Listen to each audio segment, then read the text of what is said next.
దూత media, power of news.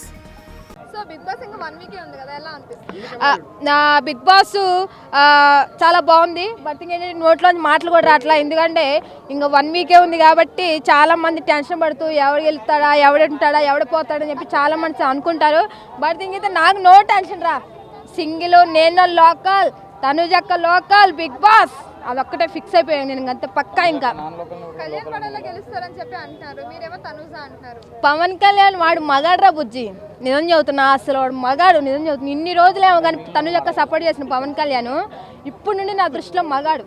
చాలా గొప్ప. అసలు తనుజక్కకి ఎప్పుడైతే తల మీద దెబ్బ తగిలిందో ఇటు తనుజక్క సపోర్ట్ చేస్తూ ఎమ్మెల్యే దగ్గరికి వెళ్ళి బాధపడుతూ అక్కడ సపోర్ట్ చేస్తూ బాబా ఏం ఆడుతున్నాడు అసలు. నిజం చెప్తున్నా, పవన్ కళ్యాణ్ గెలిచినా గెలకపోయినా కంపల్సరీ బయటకు వచ్చిన తర్వాత జనాలు మాత్రం కంపల్సరీ తను ఆదరిస్తారు. అది మాత్రం పక్క. అయితే కళ్యాణ్ ఫ్యాన్స్ ఏమో తనుజని తిరుగుతున్నారు, మీరేమో తనుజ ఫ్యాన్ ఉండి కళ్యాణ్ పొగుడుతున్నారు. ఎంతవరకు కరెక్ట్? ఒక విషయం చెప్పాలంటే జనాలందరూ ఫేక్ గా ఉంటారు. అసలే మెయిన్ పర్సన్ పవన్ కళ్యాణ్ ఒక్కడ పొగిడితే చాలు. ఈ జనాలందరూ సుత్తారు పోతారు. ఎంత లైట్, ఎంత మెయిన్ పర్సన్ కావాలి మనకి. వీళ్ళంతా తుప్రీగాళ్ళు, మనకి అవసరం లేదు అంతా. అదే కళ్యాణ్ ఉంటేనే తనుజ అంటున్నారు. సో దానికి ఏం చెప్తారు? బట్ థింగ్ ఏంటంటే కళ్యాణ్ తన మనసులో ఉంది, కానీ తనుజ మనసులో ఒకటే ఉంది. ఆడాలి, గెలవాలి, కప్పు గెలవాలని ఒక్కటే ఉందిలో ఉంది. బట్ థింగ్ ఏంటంటే ఒక్కటంది, ఈ రిలేషన్ బయటికి వెళ్ళి కూడా కొనసాగుతుందని చెప్పి తనుజకు చెప్పింది. బట్ థింగ్ అది ఫ్రెండ్షిప్ రిలేషన్ కొనసాగుతుందని మళ్ళీ దానికి ఏదో అనుకోవద్దు మీరు. ఫ్రెండ్షిప్ అంతే. సో ఇబ్బందులు అవ్వచ్చు, బర్నీ గారు అవ్వచ్చు, లేదంటే కళ్యాణ్ పడాలా అవ్వచ్చు, వీళ్ళందరూ సపోర్ట్ ఉంటేనే తప్ప ఏమేమీ ఆడలేదు తనుజ అని అంటారు. దానికి ఏమంటారు? ఒక విషయం చెప్తున్నా, బిగ్ బాస్లో సపోర్ట్ ఉందా, తీసుకుంటుందా, ఏడుస్తుందా అని. బట్ అది లెక్క కాదు ఇప్పటికి. ఇన్ని రోజులు ఒక లెక్క, ఇప్పుడు బిగ్ బాస్ 1 వీక్ ఒక లెక్క. చెప్తున్నాగా, దమ్ము ధైర్యం గట్టు ఉండే బిగ్ బాస్లో ఈ వీక్ అసలు ఈ వీక్ తనుజక్క బయటికి రప్పిండ్రా బాయ్. నేను ఫస్ట్ వీక్ నుండి చెప్తున్నా, ఎవడైతే నెగిటివ్గా మాట్లాడుతాను తనుజ గురించి ఒక్కసారి కూడా తనుజక్కను బయటకు తీసుకురాలేదు. నేను పక్కా చెప్తున్నా, ఎవడైనా సరే, ఏ ఫ్యాన్ అయినా సరే తనుజక్కను బయటకు తీసుకొని రాలేడు. అది మాత్రం డబుల్ ఎలిమినేషన్ లో తనుజ బయటకు వస్తే మీ ఫీలింగ్ ఏంటి? రాదక్క. నేను చెప్తున్నాగా, అస్సలు నేను చెప్తున్నా, తనుజక్క బయటికి రాదు. వస్తుందంటే పక్కా కప్పుతోనే వస్తాయి. చాలా మంది కుళ్ళు కృతంతాలు పెట్టుకొని ఆమెను నెగిటివ్గా మాట్లాడుతున్నారు. నెగిటివ్గా మాట్లాడినా సరే ఆమెకు చాలా దీవెనలు. నేను పక్కా చెప్తున్నా. అదే సుమన్ శెట్టి గారు హెల్మెట్ అయిపోయారు అంటున్నారు. సుమన్ శెట్టి గారు అయిపోయారు. బిగ్ బాస్ ముందే క్లూ ఇచ్చేసింది. పక్కా డబుల్ ఎలిమినేషన్ ఉంటే సుమన్ శెట్టి అని బర్నీ గారు బయటకు వచ్చేస్తారు. సో బర్నీ గారు రారు, ఇంకా హౌస్ లోనే ఉంటారు, టాప్ 5 లో ఉంటారు అని చెప్పి అంటారు. దానికి ఏమంటారు? టాప్ 5లో ఉన్నా ఏం చేస్తారక్క? ఉన్నారంటే ఉన్నారే, ఇంక అంతే.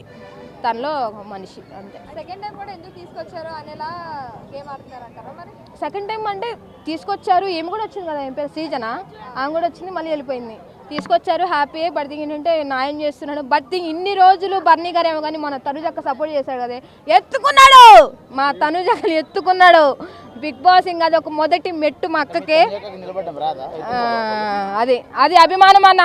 ఒక్కసారి గట్టిగా అభిమానిస్తే తనుజక్కనే ఆ ఫీలింగ్ ఏంటో తెలుస్తుంది. అది మీ ఫేక్ ఎవరు అనిపిస్తారు బిగ్ బాస్ హౌస్? ఫేక్ అని ఏం లేదండి, అట్లా ఏం అనిపించట్లేదు. ఫస్ట్ ఏంటంటే అంత ఫేక్ అంటున్నారు, ఏమంటారు? తనుజ ఫేకా అని చూసారా? నేను ఎప్పుడైతే తనుజక్క గురించి పాజిటివ్గా చెప్తున్నానో నా చుట్టుపక్కల ఉన్న వాళ్ళే నెగిటివ్గా మాట్లాడుతున్నారు. దయచేసి నాగదిన సార్, మీకు తనుజక్క గట్ట విన్ అయితే నన్ను ఒక్కసారి అక్కని గట్ట కల్పించండి ప్లీజ్. వీళ్ళందరూ నోరు మూసుకోవాలి. నన్ను కూడా నెగిటివ్గా థింక్ చేస్తున్నారు. నువ్వు కూడా ఎంత తీసుకుంటున్నావు డబ్బులు, ఎలా మాట్లాడుతున్నావు అని చెప్పి చాలా మంది నెగిటివ్ చేస్తున్నారు. నాకు ఎటువంటి ఆమె డబ్బులు ఇస్తుందని అది కానీ నాకు అట్లా ఏం లేదండి. ఆమె ఇష్టం, దిస్ క్యారెక్టర్. ఒక లేడీ అమ్మాయి అంత దూరం వెళ్ళి బిగ్ బాస్కి అన్ని మాటలు పడి కన్నీళ్ళు కాల్సింది. అది నీకు ఏం చాదు కాదు, నువ్వు అది తీసుకుంటావు ఇది తీసుకుంటావని అన్నా కూడా అంత గట్టిగా నిలబడిందంటే ఫస్ట్ ఆమె లేడీ టైగర్ కాబట్టి ఆమె సపోర్ట్. ఆడపిల్లలు బతకనీరా, నువ్వు ఆగన్నా, ఆడపిల్లని బతకనీరా, ఏ దేంట్లో బతకనీరు. రోడ్డు మీద నడిచే పని లేదు. ఒక గట్టిగా గేమ్ ఆడిన ఆమెని ట్రోలింగ్ చేస్తారు. బయట ఖాళీగా ఉన్నారు రాబాయ్ అమ్మాయిలు, వాళ్ళు ట్రోలింగ్ చేసుకుంటే వాళ్ళ గురించి మాట్లాడినారు రాబాయ్. కష్టపడి ఆడి ఉన్న అమ్మాయిని మాత్రం అలా మాట్లాడుకున్నాయి. అది కాదండి, ఆడపిల్లని బతకని అంటున్నారు. చట్టాలు మొత్తం మీకే కదండి అనుకూలంగా ఉన్నాయి. ఫ్రీ బస్సులు మీకే ఉన్నాయి, మొత్తం మీకే ఉన్నాయి కదండి. సింపతి అని ఏం లేదు. నాకు ఆమె క్యారెక్టర్ చాలా మంచిది అంతే. సో ఇప్పుడు తీసుకుంటే ఏ సీజన్ లో కూడా అంటే టైటిల్ విన్నర్ ఒక అమ్మాయి అవ్వలేదు. సో ఈసారి అమ్మాయి ఇప్పుడు అవుతుంది. బిగ్ బాస్ 9 గట్టిగా చరిత్రలో మిగిలిపోతుంది. ఏందన్నా? కళ్ళనా? లేదన్న, నాకు రోజు ఇక పార్క్ దగ్గర రోజు కళ్ళు వస్తూనే ఉంటాయి. తనుజక్క గెలిచింది, నేనే తనుజక్క గురించి మంచిగా మాట్లాడి వస్తున్నాయి. ఒక విషయం చెప్తున్నా, మీరు ఎంత నెగిటివ్గా మాట్లాడినా ఎంత చేసినా సరే, అరే బై ఆమె గురించి మాట్లాడి మీ నోరులో లోపల కానీ ఆమె మాత్రం గెలిపిస్తుంది. విన్నర్ జై తనుజ, జై big boss. For more updates, please subscribe Dutta Media.